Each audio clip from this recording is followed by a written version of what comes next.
Oi, eu sou o Matheus Marcolini e seja muito bem-vindo ao Resumo News, o podcast de notícias do Resumo Eterno.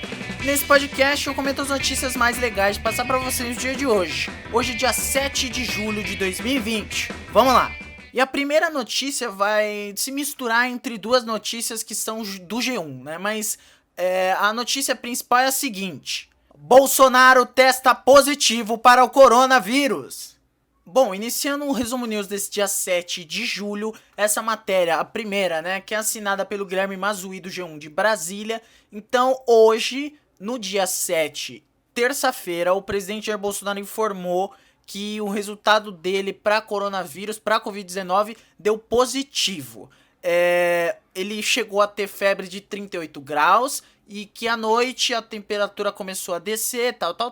Ele relatou que se sentiu com mal-estar, sentiu cansaço e disse que agora está se sentindo perfeitamente bem. De acordo com o Bolsonaro, repare no de acordo com o Bolsonaro. De acordo com ele, ele tomou cloroquina, hidroxicloroquina, né? Remédio que ele vem defendendo como tratamento para Covid-19 mesmo sem nenhuma comprovação científica de que isso realmente dá certo. Abrindo aspas para o Bolsonaro: estou bem, estou normal. Em comparação a ontem, estou muito bem. Estou até com vontade de fazer uma caminhada, mas não vou fazê-lo por recomendação médica. Mas eu estou muito bem. Inclusive, o Bolsonaro já havia falado para os apoiadores dele na sexta que ele estava com febre, que ele estava com... Na sexta não, na segunda, ontem, né? Que ele tava com febre, que ele tava com dores no corpo e por isso ele decidiu fazer um exame de corona, né? Ele também disse que fez uma radiografia, isso que eu falei ontem, né? E que o pulmão dele tava limpo. O Bolsonaro tem 65 anos, então ele faz parte da faixa etária que é do grupo de risco de Covid-19, né? Ele informou que nos próximos dias ele vai participar das reuniões dele lá, talvez por videoconferência, e ele vai receber auxiliares para assinar documentos. Ele disse que ele cancelou viagens que ele faria para Bahia e para Minas Gerais. Inclusive, ele fez o anúncio do resultado do exame para a TV Brasil e mais duas emissoras. Nenhuma outra emissora foi convidada. Ao final do anúncio, ele se afastou alguns passos dos repórteres e tirou a máscara. Mostrou o rosto, disse estar bem e pediu cuidado aos mais idosos. Abrindo aspas de novo para o Jair Bolsonaro: vamos tomar cuidado, em especial com os mais idosos e que têm comorbidade. Os mais jovens tomem cuidado, mas forem acometidos do vírus, fiquem tranquilos para vocês, a possibilidade de algo mais grave é próximo de zero. Porém, aí os dados oficiais sobre a Covid-19 mostram que mesmo as pessoas mais jovens, aquelas que não têm nenhum problema de saúde, elas também podem desenvolver problemas graves de agravamento do coronavírus em si, né? Mesmo defendendo aí esses cuidados com os mais velhos, o Bolsonaro tendo defendido esses cuidados com os mais velhos, ele tem ainda reuniões, tá fazendo reuniões com alguns ministros, tipo Paulo Guedes, que tem 70 anos, né? Então eu acho que isso aí realmente não é tomar conta dos idosos. De novo, abrindo aspas pro Bolsonaro, quando ele falou que o coronavírus é tipo uma chuva. Abre aspas. O que eu posso falar pra todo mundo aqui? Esse vírus é quase como... Eu já dizia no passado, eu era muito criticado. Era como uma chuva. Vai atingir você, né? Alguns não. Alguns têm que tomar um maior cuidado com esse fenômeno, por assim dizer. E a imprensa internacional destacou negacionismo do Bolsonaro ao noticiar esse diagnóstico positivo para o coronavírus. Essa é uma outra notícia também do G1, em participação com a BBC News. E aí, essa notícia do Jair Bolsonaro com o novo coronavírus, ela teve tipo uma ampla repercussão ao redor do mundo, né? Ele fez o anúncio de máscara, depois ele tirou a máscara e tal. E em nota, a assessoria do Palácio do Planalto disse que o presidente mantém bom estado de saúde. Quando o The New York Times foi noticiar o diagnóstico positivo do Bolsonaro, o jornal americano, né, que é um dos mais importantes do mundo, acho que todo mundo conhece o The New York Times, ele destacou que o presidente Bolsonaro é cético quanto às precauções antivírus, né? Abrindo aspas para o New York Times: O presidente Jair Bolsonaro do Brasil, que descartou repetidamente o perigo representado pelo coronavírus, divulgou que contraiu o coronavírus, um episódio que turbinou o debate sobre a gestão indiferente de uma pandemia que matou mais de 65 mil brasileiros. Na mesma linha aí, o americano também, o The Washington Post, reproduziu um texto da agência de notícias AP, em que o Bolsonaro é descrito como um, abre aspas, populista de 65 anos conhecido por se misturar na multidão sem cobrir o rosto, fecha aspas. Agora abrindo aspas para a reportagem do The Washington Post. Apesar de vários assessores de Bolsonaro terem sido diagnosticados com positivo para coronavírus nos últimos meses, o presidente muitas vezes evitou precauções como usar máscara e praticar distanciamento social. Mais recentemente, ele participou de um almoço realizado no sábado pelo embaixador americano no Brasil para comemorar o feriado de 4 de julho. Já o britânico, lá das Inglaterra, Reino Unido, o The Guardian, ele destacou que o Bolsonaro, abre aspas, banalizou repetidamente a pandemia e desrespeitou o distanciamento social, mesmo quando o Brasil se tornou o segundo país mais atingido depois dos Estados Unidos. Fecha aspas.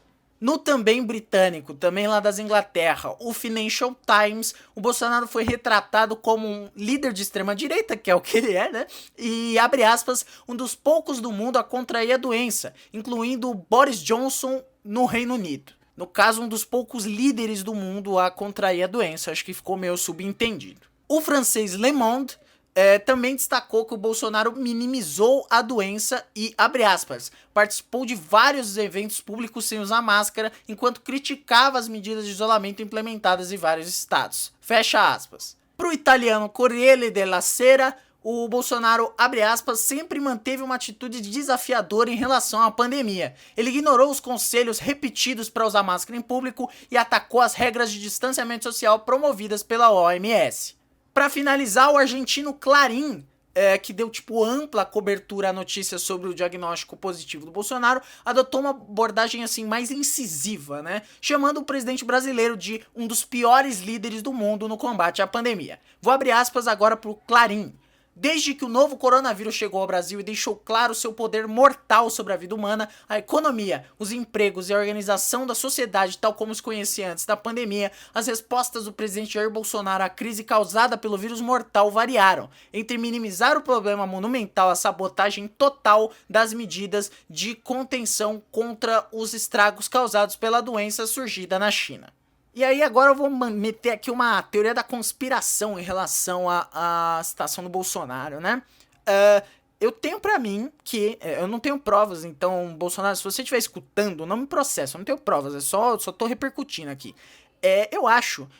Eu acredito nessa teoria da conspiração de que o Bolsonaro não tá com coronavírus, porque assim, as pessoas que estavam no jantar junto com ele lá pela independência americana, nenhum deles pegou coronavírus. Então eu acho que é uma jogada aí pra conseguir promover a cloroquina, Tanto que ele já falou, eu estou me tratando, já tomei a 3ª dose de cloroquina, é tiro e queda, pipipipopopó. Então é assim, uma situação um tanto quanto estranha aí do Bolsonaro. A próxima notícia também é do G1. Estados Unidos consideram banir TikTok e outras redes sociais chinesas, diz o secretário do Estado. O secretário de Estado dos Estados Unidos, o Mike Pompeo, afirmou que os Estados Unidos está considerando banir aplicativos de redes sociais chinesas no país, incluindo o TikTok, que está fazendo muito sucesso. A possibilidade foi mencionada pelo Mike Pompeo, pelo secretário, durante entrevista à Fox News. Abrindo aspas aqui para o Pompeo, com todo respeito aos aplicativos chineses nos celulares das pessoas, eu posso garantir que nós vamos tomar a decisão acertada. Não quero passar na frente do presidente, mas é algo que estamos considerando. Inclusive, o Mike Pompeo chegou a afirmar que as pessoas só devem baixar o aplicativo se eles quiserem suas informações pessoais nas mãos do Partido Comunista Chinês. Um porta-voz do TikTok mandou uma nota enviada ao G1, que diz o seguinte: o TikTok é liderado por um CEO americano, com centenas de funcionários e líderes-chave em segurança, produtos, políticas públicas, tudo nos Estados Unidos. Não temos outra prioridade senão promover uma experiência de aplicativo segura e confiável para nossos usuários. Nunca fornecemos dados dos usuários ao governo chinês e nem os faríamos se fosse solicitado. Mas aí também é muita ingenuidade aí.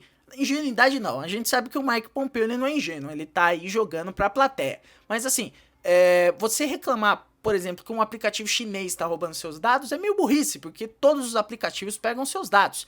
E, tipo, quando você aceita lá os termos de condições, você está concordando que eles peguem seus dados. Então não tem muita diferença entre, sei lá, o FaceApp, o TikTok. O FaceApp é russo, né, e o TikTok é chinês, não tem diferença entre eles e os aplicativos do Google, porque os aplicativos do Google também pegam muitas, mas muitas informações, assim como os aplicativos do Facebook. Então é tudo uma questão de um leilão aí pelos seus dados, né, enfim.